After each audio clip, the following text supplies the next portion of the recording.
Welcome to On the Couch, a regular catch-up where we discuss some of the issues facing marketing and hopefully come up with a few solutions.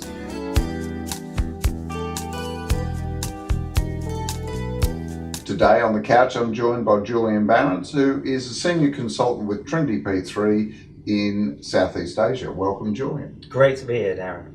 Well, thank you for joining us on the couch. Now, you've worked in Southeast Asia and Asia Pacific for quite a few years. I have. What have been the major changes that you've seen in the region over that time?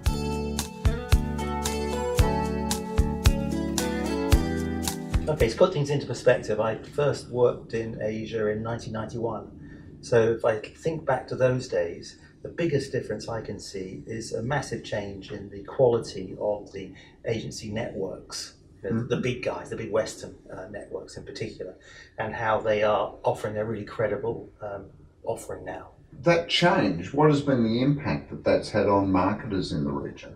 Well, it's been great from the point of view of being able to finally tie up global deals with agencies, or at least APAC, regional deals with a single agency. So that is obviously better value for clients, and it's actually a great offer for agencies too, and with better work as a result. Because Asia can be quite a challenging market for someone to do business in, and especially for Western agencies and Western companies. Why do you think that is?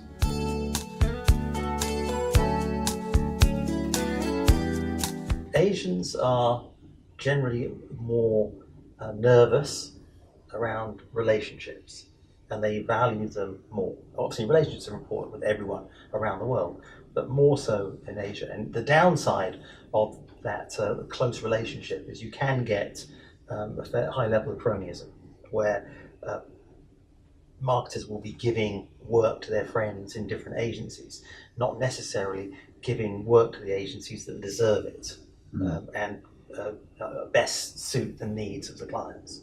Yeah, because it was once explained to me that in Asia you build the relationship and then you do business. Yes. Whereas a Western approach is more, while we're doing business, we build the relationship. Is that a fair summation? It's a fair summation, and I'd say the former is probably both happen, but it usually starts with getting to know someone first. So some of the mistakes that I saw happening in the early days were Westerners coming in, going and doing a presentation and just expecting to be given work. And then they were surprised as hell when nothing happened. And people were being very polite, the Asian way, but they had no intention of giving them business overnight. You need to spend the time and put the hard yards in and go for dinners and so on, which is different to the Western way of doing business. Because quite a lot of your time and your career has been working as a marketer, and especially for consumer goods. What do you see are the biggest challenges facing marketers working in Asia Pac?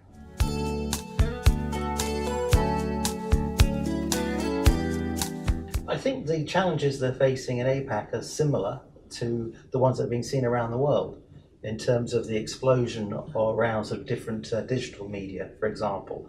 It's raising all sorts of questions around how do you apportion budget, what do you get into, how do you, in these specific and different markets, and if you're looking at emerging markets, developed in Asia, and the solutions are all varying, and the skill sets to navigate that are very demanding, both for the agency and particularly for the client. Yeah, because especially in Asia, that was the tiger market. They were the economic growth generators for the world. Yes. And yet the economy's slowing down, growth is becoming harder. I'd imagine that must be a huge challenge for marketers in the region.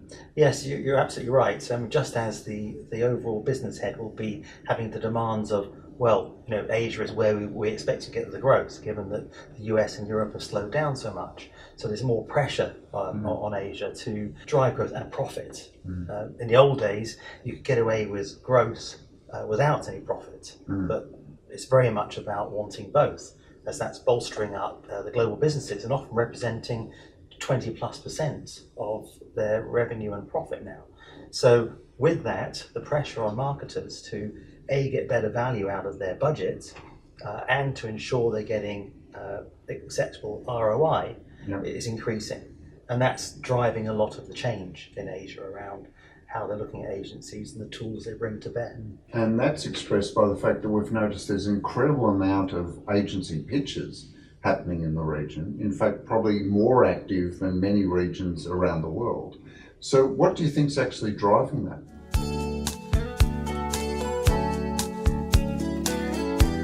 I think that the point you're making about the tiger economies is a big part of that. The other thing is that as you are looking to how you get that extra value, you really have to start looking at your agency roster and saying, well, can I get better value?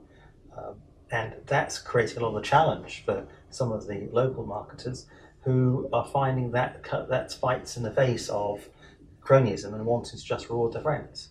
So there's a bit of friction that's developing, and it's particularly being able to be seen more with the global brands. You mentioned before procurement. What's the impact procurement's having on this process of selecting agencies? It's because it's often led from HQ, the centre, wherever that is in the world, mostly outside of Asia.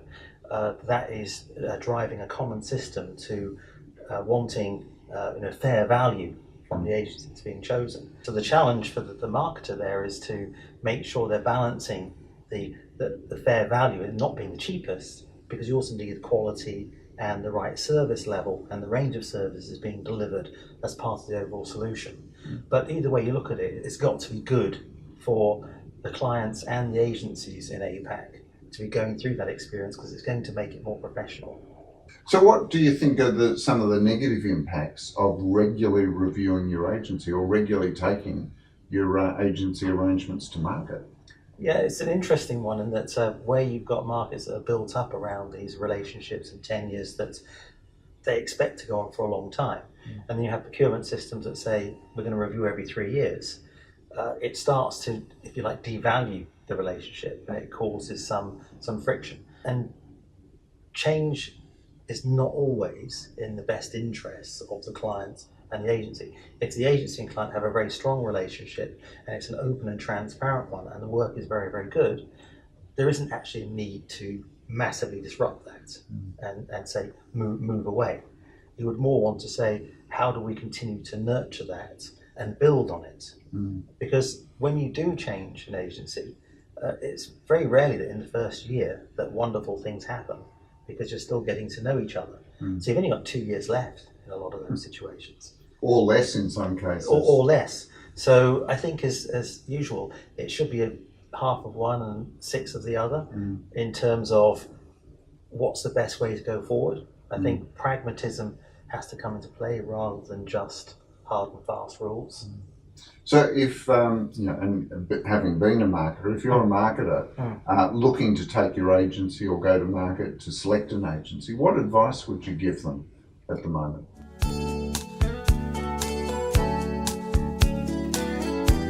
Work with professionals who can help deal with the pitfalls and the spider's nests and traps that are out there, to make sure that you're interpreting your business strategy through your marketing strategy and choosing the right quality agency partners to work with the right value for money that links to that. So really understanding the cost structures that the agency has to ensure that you're getting best bang for buck and the quality you want to get out of it. Yeah, because as they say, cost is what you pay, value is what you get. Yeah. So the important thing would be matching the right type of agency, I imagine, to the task at hand. Absolutely right. And making sure you've got the right team on the agency side to deliver the quality level you want. And that leads into a whole other set of challenges within Asia, which is there's a fast movement of people. They don't tend to stay in the same job for very long. So trying to lock in key staff by making sure you've got the right talents in the right roles to ensure that you have a decent tenure and a stable relationship. Great insight and great advice. And stay tuned for more On the Couch coming soon. Make sure you subscribe to our YouTube channel and stay tuned for more On the Couch. Thank you. Thank you.